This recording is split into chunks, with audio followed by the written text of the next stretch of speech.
fact that this is also a small group study, and that ladies can gather together in a small group of ladies and interact with the material, both biblically and practically, because that's why we wrote it together. You know, I'm kind of focusing on the biblical part, and not the woman Chrystal, part. No, That's a good thing. It wasn't flowing from me. So I needed somebody who could feel it, so Chrystal comes along and she adds that feminine part in real time, realistic experiences and relevancy.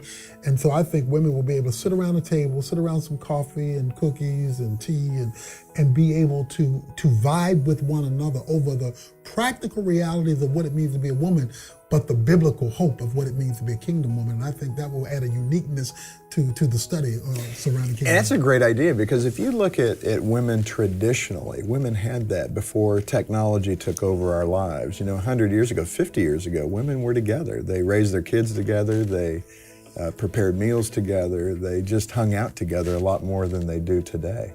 When you just simply put your garage door opener up and go in the house and get going on all the chores. And so that kind of curriculum study helps women connect. It does. My grandmother used to lean outside of her window when she wanted to have a conversation with her friend next door. And we just don't have that. In the last couple of years, I've had the blessing of being able to live next door to my sister. So I've been able to experience a little bit more of what that might be like. But I tell you, these small group studies where you have a reason to gather around and discuss, not just to have fellowship, but also to say, hey, you know, what is God's hope for me? You know, at a real high level, a real broad level, what is God's hope for me?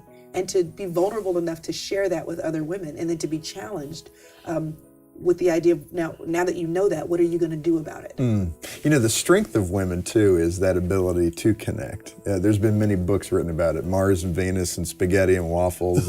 You know, just the women's brains are so interconnected, men's brains are so compartmentalized. Men, Tony, when we get together, we want to do something, like go play a sport, go play golf. And a man can go play golf all day with another guy and get back, and his wife will say, how's Betty, his wife, the guy you played golf with? And he'll go, I don't know, we never talked about it. Didn't even know he was married. You know, right, exactly. It is such a weird thing. Men just do stuff, and we don't necessarily connect. Women need that, don't they? Yeah, absolutely. I've had women's groups in my home, and we have husbands that are calling for their wives. Where are you? You should be home by now. Because we're just so excited to get together and have the experience to share. And this is another opportunity to do that. Well, one of Chrystal's roles here is helping my wife in the women's ministry.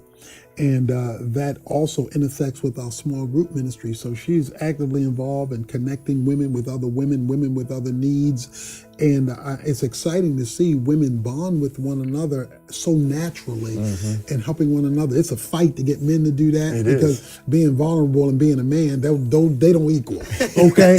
But being vulnerable and being a woman, well, that really facilitates. That's a party. So that's a party, that's right. So they love having these parties, and so I think this book will facilitate that. I mean, we talk about things like the significance of a woman, the faith of a woman, the strength of a woman, the impact of a woman, the excellence of a woman, the commitment of a woman. I mean, it is, women will feel valued. They will feel like God values me, so you should too. So I think it will be a building up exercise. I feel a roar coming up in my spirit right now.